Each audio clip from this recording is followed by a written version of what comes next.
Red టీవీలో మీ వ్యాపార ప్రకటనల కోసం ఈ నంబర్ని సంప్రదించండి. సార్, నిన్న బీజేపీ అనౌన్స్ చేసిన ఎంపీ అభ్యర్థుల లిస్టులో రఘురామకృష్ణరాజు గారు పేరు లేకపోవడం చూస్తున్నాం. అయితే ఇప్పుడు దీనికి కారణం జగన్మోహన్ రెడ్డి గారు అని చెప్పేసి ఆయన మీద విమర్శలు చేస్తున్నారు. మరి ఇప్పుడు ఆయన ఏం చేసే ఛాన్స్ ఉంది? టీడీపీలోకి వెళ్లే ఛాన్స్ ఏమన్నా ఉందా? టీడీపీ అక్కడి నుంచి కాకుండా వేరే ఎక్కడి నుంచి అయినా సీట్ ఇచ్చే అవకాశం ఏమైనా కనిపిస్తుందా? నిన్న బీజేపీ మొత్తం దేశవ్యాప్తంగా 111 మందితో కూడిన జాబితా వచ్చింది. అందులో ఆంధ్రప్రదేశ్లో 6 ఎంపీ సీట్లకు గాను అభ్యర్థులను ప్రకటించారు. అరకు కొత్తపల్లి గీత, అనకాపల్లి సీఎం రమేష్, నరసాపురం భూపతి రాజు శ్రీనివాస్ వర్మ, తిరుపతి వరప్రసాదరావు, రాజంపేట కిరణ్ కుమార్ రెడ్డి, రాజమండ్రి దగ్గుపాటి పురంధరేశ్వరి. సో ఇందులో చూసుకున్నప్పుడు దాదాపు 5 చోట్ల వేరే పార్టీల నుంచి బీజేపీలోకి వచ్చిన వాళ్ళకే టికెట్లు వచ్చారు. ముందు నుంచి బీజేపీలో ఉన్న వాళ్ళకి రాలా. ఒక్క నరసాపురంలో ఈ భూపతి రాజా శ్రీనివాస వర్మ మాత్రమే ఎప్పటి నుంచో బీజేపీ. మిగతా అరకులో కొత్తపల్లి గీత వైసీపీ నుంచి వచ్చింది. అనకాపల్లి సీఎం రమేష్ తెలుగుదేశం నుంచి వచ్చాడు. తిరుపతి వరప్రసాద్ వైసీపీలో నుంచి గూడూరు ఎమ్మెల్యేగా ఉండి మొన్ననే వచ్చాడు ఆయన బీజేపీలోకి. ఇమీడియట్గా ఆయనకి తిరుపతి ఇచ్చేశారు. రాజంపేట కిరణ్ కుమార్ రెడ్డి మనకు తెలుసు కాంగ్రెస్ నుంచి వచ్చాడు. రాజమండ్రి పురంధేశ్వరి కాంగ్రెస్ నుంచి వచ్చింది. సో వీళ్ళ ఎవరు కూడా ట్రెడిషనల్గా బీజేపీ నుంచి రాలా. ఎందుకంటే ఆంధ్రప్రదేశ్లో బీజేపీ ఎప్పటి నుంచో బలహీనంగా ఉంది. వాళ్ళకి ఆర్గానిక్ నాయకత్వం అనేది డెవలప్ కావాలా, ఉన్న వాళ్ళకి కూడా ఇవ్వలేదు.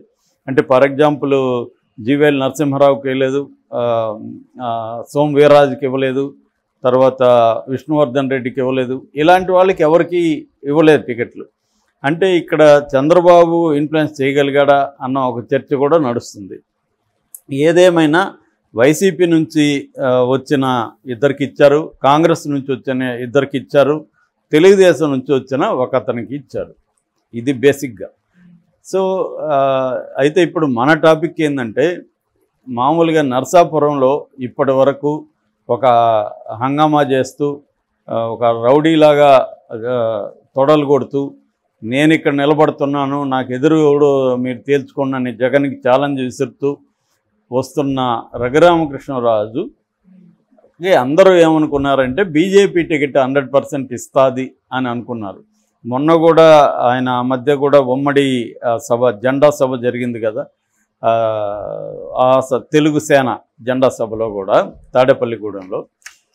అప్పుడు కూడా చంద్రబాబు పవన్ కళ్యాణ్ ఎదురుగానే ఆయన నేను అక్కడి నుంచి పోటీ చేయబోతున్నాను, ఏ పార్టీ అనేది తర్వాత చెప్తానని కూడా అన్నాడు ఓపెన్గా. సో అప్పుడు అందరూ ఏమనుకున్నారంటే ఇది బీజేపీ, నరసాపురం బీజేపీ అడుగుతుంది కాబట్టి బీజేపీ నుంచి ఇస్తుందని. నిజానికి రఘురామకృష్ణరాజు ఏ పార్టీ, వైసీపీలో ఉన్నాడు ఇప్పటికి కూడా. మొన్ననే రిజైన్ చేశాడు ఈ మధ్య. సో వైసీపీలో ఉంటూ జగన్ని వైసీపీని రోజు తిడుతూ రచ్చబండ ఇంకొక ప్రోగ్రాం పేరుతో చేస్తున్నాడు. అయితే దానివల్ల ఎవరికి ఉపయోగం?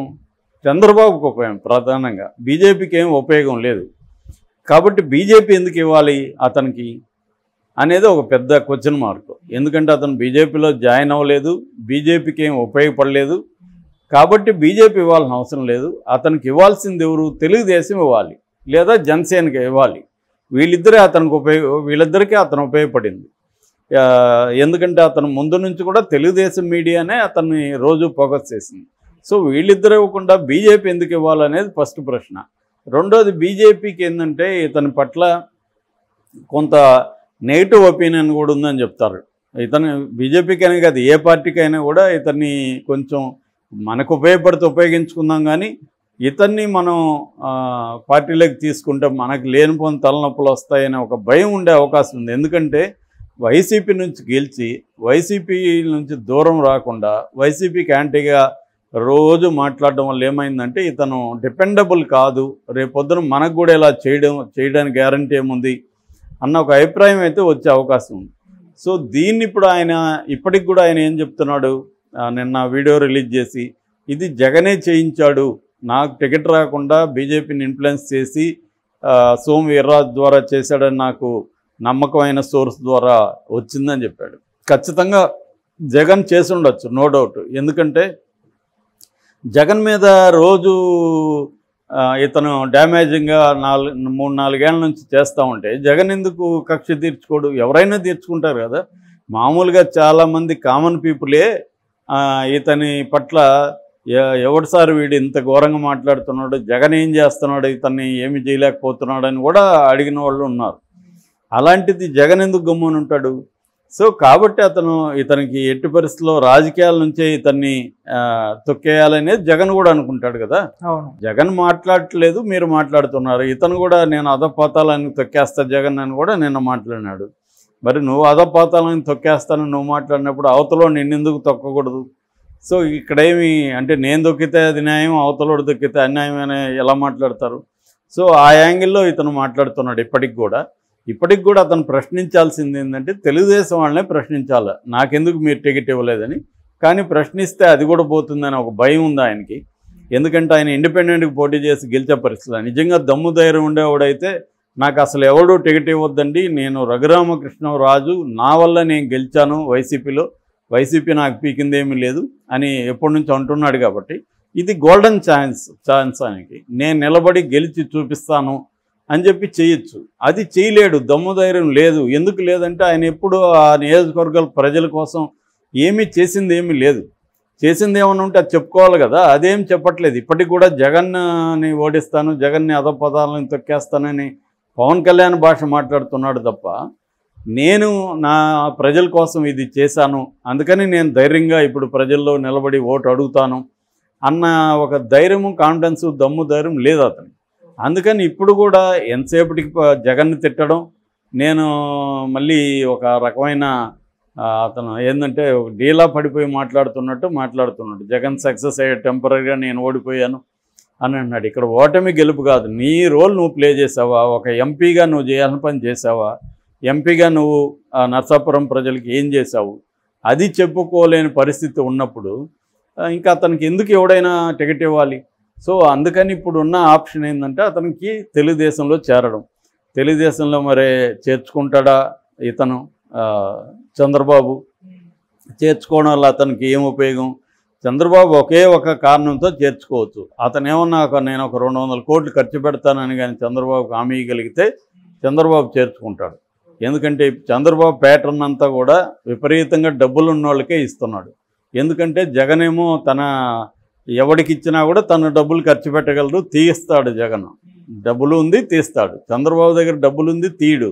కాబట్టి డబ్బులు ఖర్చు పెట్టే వాళ్ళకి సీట్లు ఇస్తున్నాడు. చాలా చోట్ల అదే జరుగుతుంది. ఇప్పుడు ఫర్ ఎగ్జాంపుల్ గుంటూరులో కావచ్చు ఎంపీగా, అనంతపురం జిల్లాలో కావచ్చు, అనేక చోట్ల తను డబ్బులు ఎవడైతే ఖర్చు పెట్టగలడో, గుడివాడలో వెనుగండ్ల రాము కావచ్చు, నాని కావచ్చు, చిన్ని విజయవాడలో, ఇలాగా 150-200 కోట్ల ఖర్చు పెట్టగలిగిన వాళ్ళకే ఎంపీ టికెట్లు ఇస్తున్నాడు చంద్రబాబు. కాబట్టి ఇతను కూడా రేపొద్దున నేను ఒక 200 కోట్లు ఖర్చు పెట్టుకోగలనంటే ఇచ్చే అవకాశం ఉంది. అది ఎక్కడ? విజయనగరంలో. విజయనగరం ఎంపీ సీటు ఖాళీగా ఉంది. యాక్చువల్గా విజయనగరం ముందు నుంచి కూడా బీజేపీ అడిగింది, బట్ ఫైనల్గా బీజేపీ రాజమండ్రి కోసం విజయనగరం వదులుకునింది. రాజమండ్రి నుంచి కిరణ్ కుమార్ రెడ్డి పోటీ చేస్తున్నాడు, రాజంపేట నుంచి. సో రాజంపేట కోసం విజయనగరం వదులుకునిందని చెప్తున్నారు. సో విజయనగరంలో ఖాళీగా ఉంది. గతంలో విజయనగరంలో అశోక్ గజపతిరాజు ఎంపీగా గెలిచారు. ఎందుకంటే అక్కడ కొంత క్షత్రియ సామాజిక వర్గం కూడా బలంగానే ఉంటుంది. సో ఇప్పుడు అక్కడ విజయనగరం అసెంబ్లీ నుంచి కూడా అశోక్ గజపతిరాజు కూతురే పోటీ చేస్తుంది. యాక్చువల్గా విజయనగరంకి కళా వెంకట్రావుని పోటీ చేయమని చంద్రబాబు అడిగాడు. యాక్చువల్గా కళా వెంకట్రావు ఏమో హెచ్ఎర్ల నుంచి అనుకున్నాడు, బట్ హెచ్ఎర్ల బీజేపీకి వెళ్ళింది. సో హెచ్ఎర్లలో ఆయన పోటీ చేయలేడు, ఎందుకంటే ఆయన సొంత నియోజకవర్గం అది. కాబట్టి చంద్రబాబు ఏంటంటే నువ్వు విజయనగరంకి వెళ్ళంటే కళా వెంకట్రావుకి ఇష్టం లేదని చెప్తున్నారు. సో విజయనగరంకి ఒక ఛాన్స్ ఉంది. ఎవరికి? మన రఘురామరాజుకి. రెండవ ఛాన్సు అసెంబ్లీ ఉండి నుంచి ఉంది. ఉండి ఏమో నర్సాపురం నియోజకవర్గానికి కిందికి రాదు, కానీ అక్కడ ఛాన్స్ ఉంది. ఈ రెండు ఉన్నాయి. మరి విజయనగరం ఇస్తాడా, ఉండి ఇస్తాడా, అసలు ఇస్తాడా, ఆయన్ని టీడీపీలోకి చేర్చుకుంటాడా?